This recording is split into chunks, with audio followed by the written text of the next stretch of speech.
Hi everyone, this is Neel Raithatha, also known as the Wax Whisperer. Thank you for joining me in my latest video. We have here a patient who attended with bilateral, fully occluded and impacted earwax. They last visited 10 months ago, and prior to that it was another 10 months ago. So they are almost perennial with regards to having their earwax removed.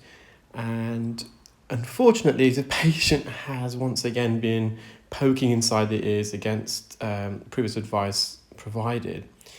And it's more obvious in their left ear. This is their right ear that you're seeing, but there is an indentation. You can see the mark where the cotton swab, the Q-tip, or in the UK we call it a cotton bud, has pushed the wax in.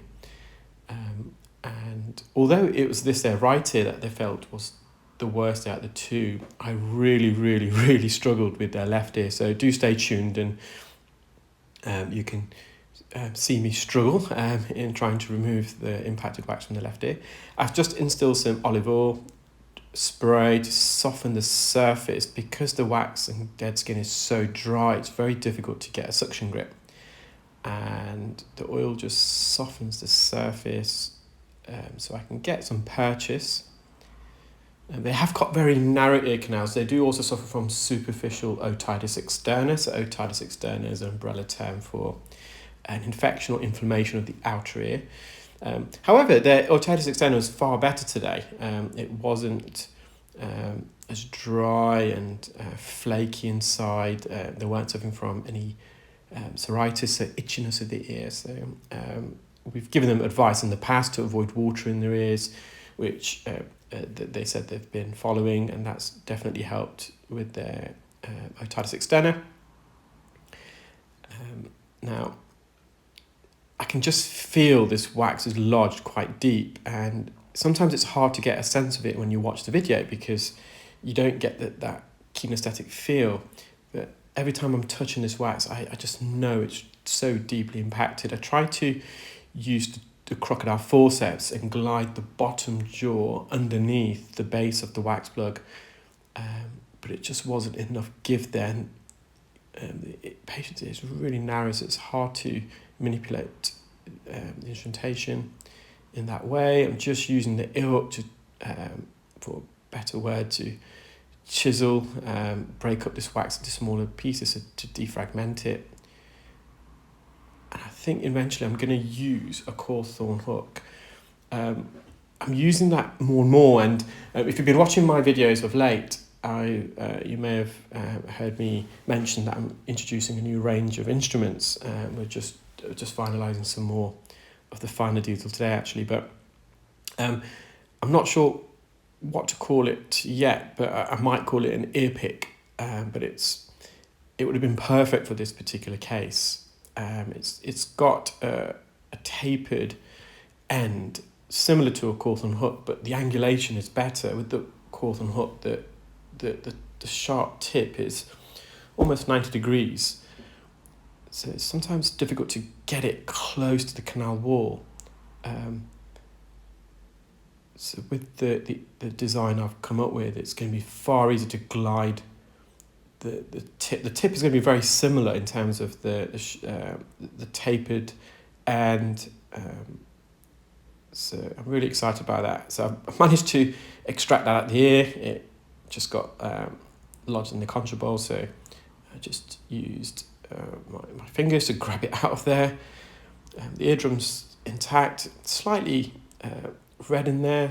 Of course, this is so impacted that you're going to get a bit of dilation of the blood vessels, but otherwise the ear looks healthy. Now here it's so obvious that this patient's been using a cotton swab, and they're reluctant to at first at least to own up, but they did in the end plead guilty, and their wife wasn't very impressed because she's heard me give the patient advice in the past to avoid the cotton buds, and it's for your own benefit, because there's a conception, and I think growing up in my family, we used to use cotton buds.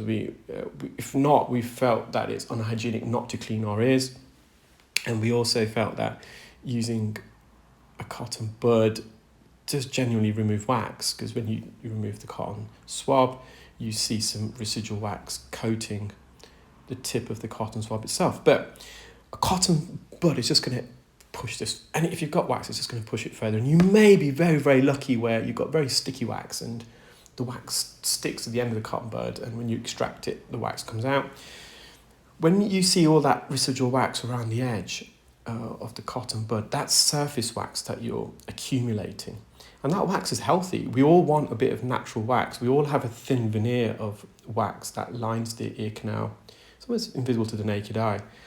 And that protects the skin from harmful pathogens, so bacteria and fungi that may enter the ear or colonize the ear. More importantly, I would say as well, it prevents your skin from drying and cracking. That oil helps the epidermis layer of skin, the outer layer of skin, to retain its internal moisture. Without that veneer of wax, the moisture will rise from the epidermis skin to the surface, and then it will evaporate. So this thin veneer prevents dehydration and evaporation of moisture from the surface of the skin, and it also repels external water as well. So it's there for a reason. But when you swirl it in your ear and you take it out, you might accumulate some of this wax, but we want that. A bit of wax is good for us. So far I'm really struggling, and the patient was slightly grimacing. What's great about the endoscope is when I'm inserting in the ear and performing the procedure, although my eyes are on the monitor, you can almost subconsciously use the corner of your eye, make some eye contact with the patient to see their facial reaction, body movements, and I could tell occasionally they were grimacing. And the problem with this is when it's lodged, and you'll see why it's even more difficult. This patient, very deep near the eardrum, you'll see it at the end of the video, they've got a very localized widening of the ear canal. I think they've got a condition called, very early stages, benign osteonecrosis. That's where the bony part of the ear canal is a certain section, and in this particular pathology, it's normally the bottom part of the ear canal, the floor. It's devascularized. It doesn't have the blood flow that the bone needs to sustain itself. And in the absence of that required vascularization, that bone undergoes a process of necrosis, so it begins to die. And when it dies, you have what we call sequestrium, which is when a dead bone separates from the rest of the bony part of the ear canal, and it creates a crater, a pothole. So the ear canal sinks in that region, and sometimes it can breach the skin. So the skin itself, because when you've got dead decaying bone, obviously it can sometimes be infected, and then that can cause an ulceration of the skin that lines the ear canal. Now this patient's skin was still intact. It wasn't ulcerated, but that skin had sunk into the floor of the ear canal because of that crater that has been created. Another condition that it may be is a canal cholesteatoma, but for canal cholesteatoma to occur, there is normally some discharge, some infection, and that skin layer is normally infected and ulcerated, which it wasn't in this case. But canal cholesteatoma is very rare. It's 1 in 1,000 patients who see ENT. Benign osteonecrosis is a bit more common. I think it's 6 in 1,000 cases that attend to ENT audiology, there or thereabouts, if memory serves me correct.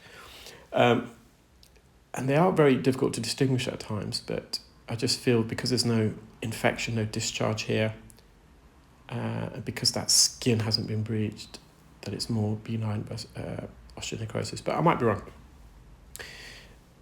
So again, I'm just using the Cawthorne hook, but every time I go in, I'm trying to hook it out, but it's pushing it further in, unfortunately. And going back to that crater, so the reason why I brought that up at this stage is because some of this wax and skin, it's lodged in this pothole, and at the moment, it's just not visible, so I'm completely unbeknown to it.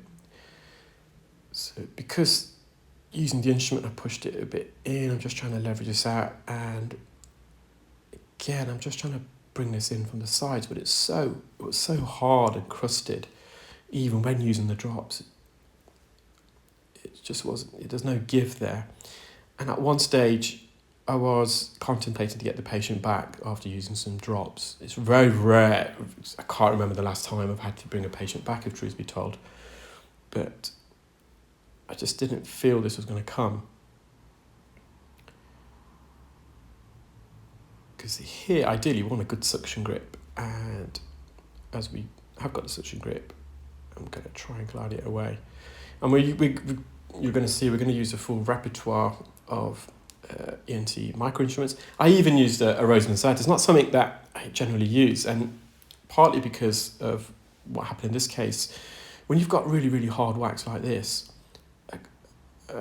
Rosen and Sight hasn't just it's got a sharp tip, definitely, but it just wasn't strong enough, and it felt like it was almost going to snap inside the ear. Because obviously having such a thin tapered end, it's not going to have that strength and rigidity. If you have it in stainless steel, of course, it's going to be a lot stronger. But when you have it in a polycarbonate, for example, lightweight polymer plastic, it's just not going to have that strength. So I've got this new instrument, as I said, the ear pick, and the way we've designed it is that you can hold it in multiple ways to get the best angle, and it's going to be much easier to glide in between the wax and the canal wall. So he says that's the idea. Also, I've designed a new ear hook. So here's the Rosen insert, and you're going to see, although it's really good at gliding in between, it just wasn't strong enough. And because it's got such a sharp tip, you just got to be careful. You don't want to make contact with the canal wall because it can be uncomfortable. And with this, you're trying to penetrate it into the wax. That's the idea of it. Trying to glide it behind and scoop it out, it's just not strong enough. You almost want to penetrate in. I mean, I did try and go behind it and glide it and bring it out like this, but see, I'm right behind this wax, well, more or less behind it. It's just going to come through. And the problem is, it's that moment where you come through and you're putting so much force, is that tip could go anywhere. So you're going to have a lot of control when you use a Rosen inserter. I mean, if the wax was a bit soft, I can see the benefits of it, but if it's a softer wax, and I would need to use the Rosen inserter. So, but with the ear hook, I've designed it again in such a way where the tip is a bit more tapered. It's got a bit more of a pointed end without being too incredibly sharp. And I'm hoping, and again, I've changed the angle of it a little bit, and I'm hoping that would have been much better in this case than the standard St. Bart's ear hook that I'm commonly using. Because it's just a bit thinner. It's got a tapered end, so I could possibly glide in between the wax and canal wall easier with that, and then penetrate into the wax also. So I'm just going back to the suction, and I've got a bit of a grip here, and I'm just bringing it forwards. So what other alternatives are there to remove this? So getting the patient back after using some drops, that's a plausible alternative. I mean, I wouldn't perform irrigation. I think I've discussed in previous videos, or almost all my videos, why I don't like water getting into the ear. And I think the data is, and I think there needs to be more updated research, but between, I think, 3 to 5 patients who undergo irrigation do develop otitis externa. I think it's more on the 5% mark from the paper I read recently. So that of every 100 patients I treat, you're potentially putting, it's almost factored in. You're going to, 5 people are going to have an infection, because that's the kind of more or less the rate of infection. I've got colleagues who are GPs, and a lot of GPs in the UK are no longer offering ear irrigation services, and I was asking them about the infection rate as a result of irrigation, and they themselves, anecdotally at least, said it was around that much.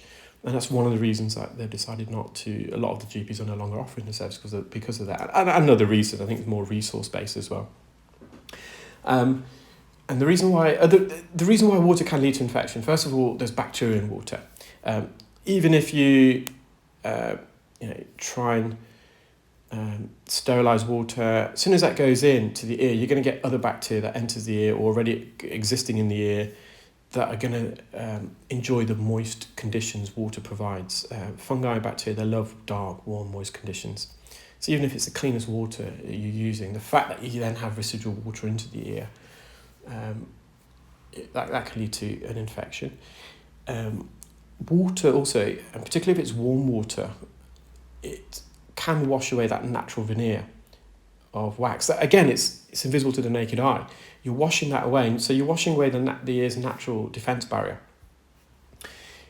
Even if it's not warm water and it's cold water and it's in the ear and you've got a bit of a waterlogged ear, that water will macerate the skin. Think about if you put some fruit in some water, or even if you dip your finger in some water and you keep it there, you're going to get the softening of the epidermis layer of skin. And it's going to almost crumble away. And what happens is that skin absorbs the water. Skin cells are hydrophilic, they enjoy water, they'll absorb the moisture, absorb the water, they'll expand until the point that they swell and burst at the membrane. So that epidermis layer of skin, the protective membrane, is breached, potentially ulcerated, and then bacteria can penetrate the deeper layers of skin, the dermis and the subcutaneous layer. So, and I have been trained in irrigation. It's something that me and my colleagues in the ENT surgeon, we felt it was a co-founder of Clearwax.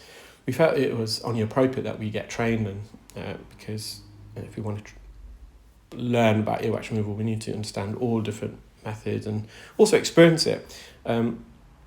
Some people actually, most people don't enjoy irrigation, so a few people do. Myself, it wasn't that bad, it wasn't unpleasant, but I can see why some people wouldn't enjoy it. And it's noisier than I expected as well. One of the things that a justification for performing irrigation as opposed to suction is that microsuction can be noisy, but so can irrigation. Now, each to their own, everyone's got their own practice, so it's completely fine if people want to perform irrigation. I can see the benefits in certain ears, in terms of if it's a complex case, but I feel like I'm able to, doesn't matter what case I get, I'm able to perform microsuction or use instrumentation to remove the wax. But what's important, you need to make sure your ears are dry afterwards. Now you can use some 1 part rubbing alcohol, 1 part white vinegar, so acetic acid. So the alcohol will homogenize with any excess moisture in the ear, and of course alcohol's got a lower evaporation temperature than water, so it helps to dry out the ear. But that sometimes you can over dry out the ear. Acetic acid's really good because you want to re-acidify the ears. When you get water in your ear, as I said, it washes away that thin veneer of wax, and that wax provides some acidity, which is helpful in the ear. It helps to fight bacteria and fungi, and also acts as an insect repellent. So by re-acidifying the ear with acetic acid spray, that can help. Using a hairdryer from a distance, that can help. So that's that crater that you may have known that I mentioned earlier, that benign osteonecrosis. I hope you enjoyed that video, guys. Take care, keep well, and speak soon. Bye.